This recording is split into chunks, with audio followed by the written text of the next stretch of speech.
Éric Ciotti, bonsoir. Bonsoir. Merci d'avoir accepté l'invitation de Maghreb, député Alpes-Maritimes, président du parti LR. Vous vous êtes rendu au Maroc jeudi dernier avec une délégation d'élus républicains, comptant notamment Rachida Dati. Vous avez entre autres rencontré le Premier ministre Aziz Akanouch, Premier ministre marocain. Première question, pourquoi avoir choisi de traverser la Méditerranée pour votre premier déplacement en tant que nouveau président LR ? Parce que le Maroc est un pays dans cette région tourmentée du continent africain qui est une puissance d'équilibre, qui est une puissance stable avec un régime démocratique, avec un développement économique, qui est un ami, un partenaire de la France depuis des années et qui aujourd'hui traverse dans ses relations avec notre pays d'immenses difficultés.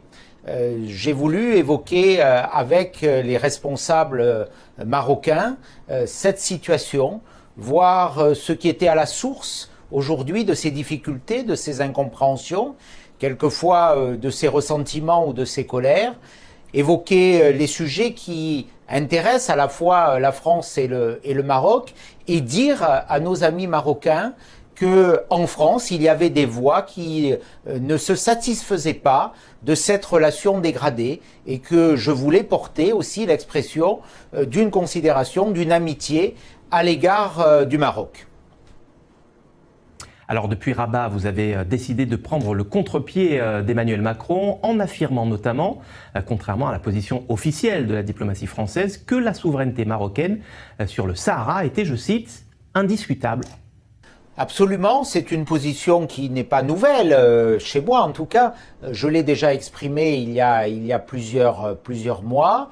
Je crois aujourd'hui il suffit de regarder le développement de ces régions du Sahara, administrées aujourd'hui de façon exemplaire par le Maroc, pour mesurer qu'il n'y a pas de sujet, qu'il n'y a plus de débat, que ce débat est simplement entretenu pour des raisons de politique intérieure par l'Algérie. Donc il y a des faits historiques, il y a une relation présente, il y a un développement économique puissant dans ces régions qui naturellement font que oui, cette souveraineté n'est pas discutable. Ça veut dire que si Éric Ciotti devient président de la République, la France reconnaîtrait immédiatement la marocanité du Sahara, comme l'ont fait les États-Unis en 2020 ? Absolument. Alors reconnaître la souveraineté marocaine sur le Sahara, c'est risquer également de fâcher l'Algérie et de perdre peut-être aussi un allié énergétique important pour la France.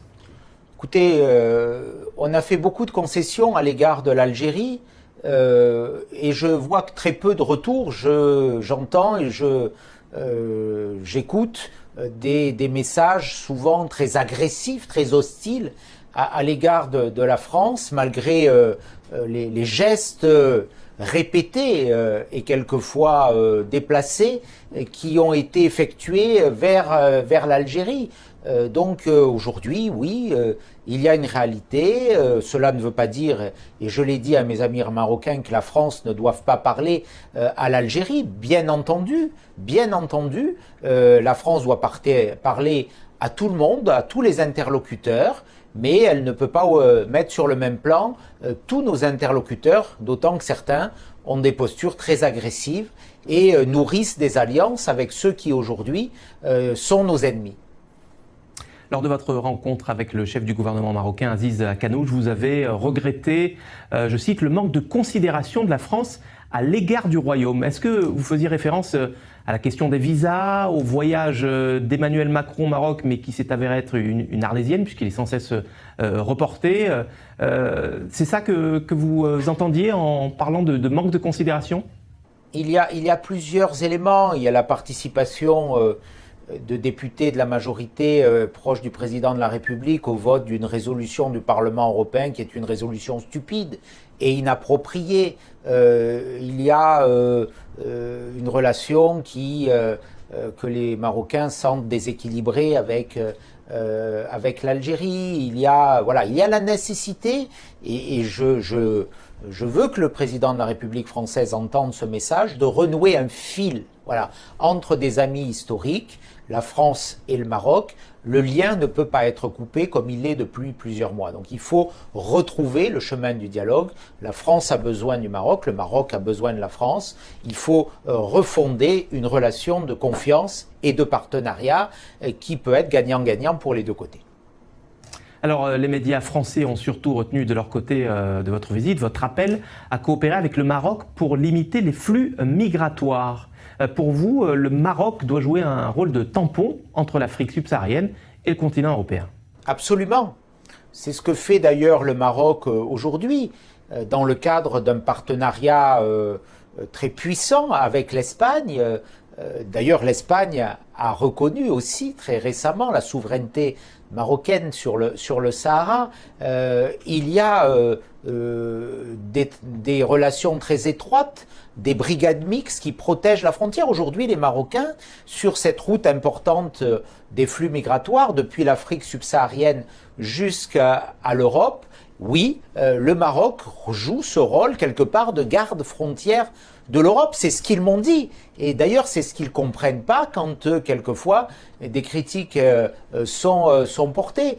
On a un sujet que j'ai évoqué librement, c'est celui de la question des laissez-passer consulaires qui, aujourd'hui, ne sont pas suffisants pour que les obligations de quitter le territoire français prononcées par les autorités administratives françaises soient exécutées. C'est un objectif qu'il soit mieux exécuté.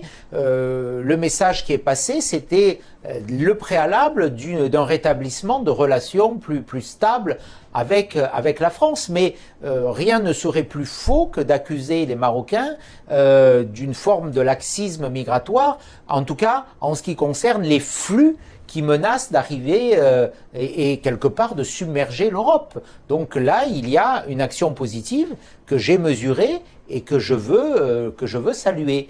Il reste à améliorer, mais ça doit être un échange partenarial et à travailler sur la question des laissez-passer consulaires qui aujourd'hui, très clairement, pâtissent du constat et de la situation dégradée entre la France et le Maroc. Et si vous avez discuté immigration au Maroc, c'est que vous préparez un texte à l'Assemblée qui devrait rendre le modèle social français moins attractif en garantissant notamment que les immigrés n'obtiennent pas les mêmes droits que les Français en matière de prestations sociales. Oui, ce que nous voulons, c'est ce qui se passe déjà sur certaines prestations. Je pense en particulier au RSA, qui est conditionné par une durée minimale de séjour sur le territoire national, aujourd'hui 5 ans, ça peut être plus demain, pour bénéficier des prestations au RSA.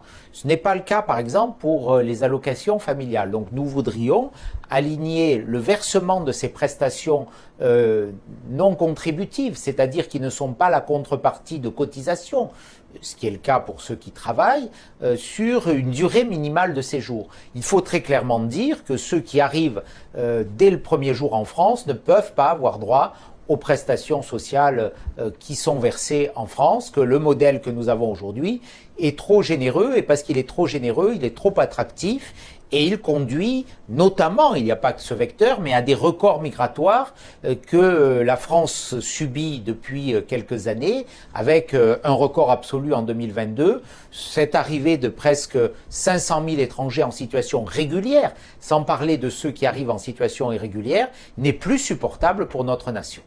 Éric Ciotti, nouveau président LR, député Alpes-Maritimes, merci d'avoir été avec nous ce soir en direct dans le MAG Maghreb.